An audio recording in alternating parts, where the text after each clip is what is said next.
आधुनिक भारत का एक पश्चिमी शहर अहमदाबाद। ऊंची इमारतों और बिजनेस टावरों से सजा शहर, जहां एक तरफ अमीरी की चमक थी तो दूसरी तरफ झुग्गी झोपड़ियों में पलती जिंदगी की सच्चाई। अहमदाबाद की एक झुग्गी में जन्मा अर्जुन एक मजदूर का बेटा था।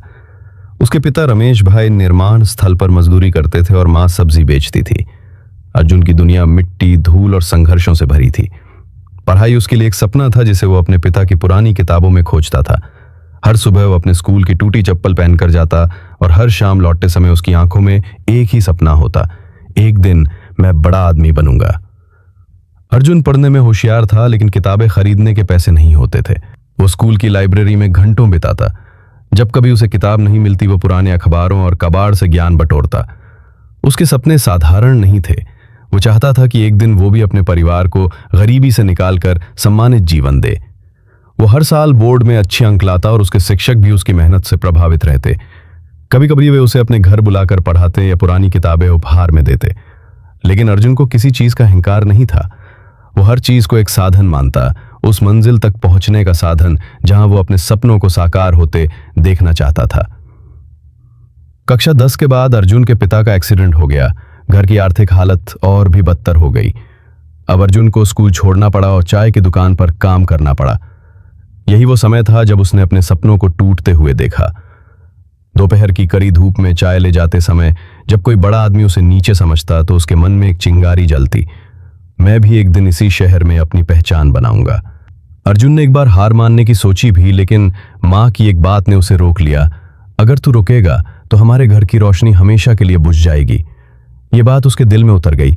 उसने फैसला कर लिया, अब मैं कभी नहीं रुकूंगा। लेकिन परिस्थितियां आसान नहीं थीं। चाय की दुकान के काम के बाद वो बच्चों को ट्यूशन पढ़ाने लगा। महीने में बस कुछ 100 रुपए मिलते थे, पर उसी से उसने इंटरनेट कैफे की फीस जमा की। वो हर रात 11 बजे तक इंटरनेट कैफे में रहता, पढ़ता, वीडियो देखता और ऑनलाइन कोर्स करता। धीरे धीरे उसे digital marketing, social media management और वीडियो एडिटिंग का शौक हो गया। एक दिन कैफे में उसने देखा कि एक लड़का मोबाइल से वीडियो बना रहा है और यूट्यूब पर अपलोड कर रहा है। अर्जुन को एक विचार आया, अगर वो कर सकता है तो मैं क्यों नहीं। अर्जुन ने 100 रुपए प्रतिदिन बचाकर एक पुराना स्मार्टफोन खरीदा। उसी फोन से उसने सोशल मीडिया पर एक पेज शुरू किया, सच्चे सपनों की उड़ान। शुरुआत में कोई नहीं देखता था, लेकिन उसकी सच्चाई और मेहनत धीरे धीरे लोगों को पसंद आने लगी। वो खुद के बनाए मोटिवेशनल वीडियो डालता, जहां वो अपनी झुग्गी से अपनी कहानी बताता। उसके वीडियो में ना कोई एडिटिंग थी, ना ही महंगे कैमरे, बस एक सच्चा लड़का था जो अपनी हकीकत से दुनिया को जीतने चला था।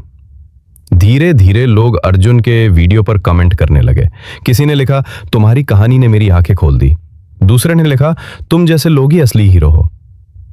फिर एक दिन उसका वीडियो वायरल हो गया, गरीबी से करोड़पति बनने का सपना।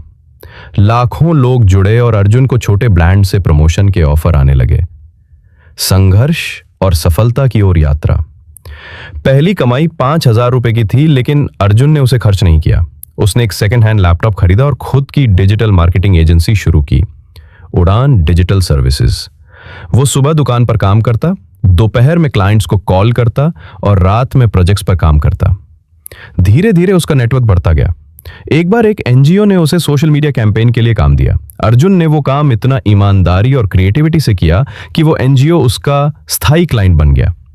इसके बाद एक प्रोजेक्ट आते गए। अर्जुन ने 3 और लड़कों को अपने साथ जोड़ा जो कभी उसके साथ झुग्गियों में क्रिकेट खेलते थे। आज वे टीम में डिजाइनर, एडिटर और स्ट्रैटेजिस्ट थे। 3 साल में उसने अपना खुद का ऑफिस खोला। अब वो उन्हीं लड़कों को नौकरी दे रहा था जो कभी उसके साथ झुग्गियों में खेलते थे। एक बार उसने एक इंटरव्यू में कहा, मेरी टीम मेरा परिवार है, क्योंकि हम सब ने साथ में भूख देखी है और अब मिलकर सपने जी रहे हैं। अर्जुन करोड़पति बन गया, लेकिन उसने अपनी जड़ों को नहीं भुलाया।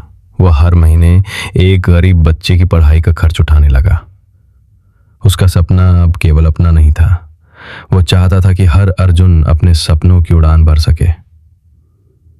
उसने अपनी कम्युनिटी में एक शिक्षा केंद्र खोला, उम्मीद की किरण, जहां डिजिटल लर्निंग, कंप्यूटर स्किल्स और पर्सनालिटी डेवलपमेंट की क्लासेस मुफ्त दी जाती थीं।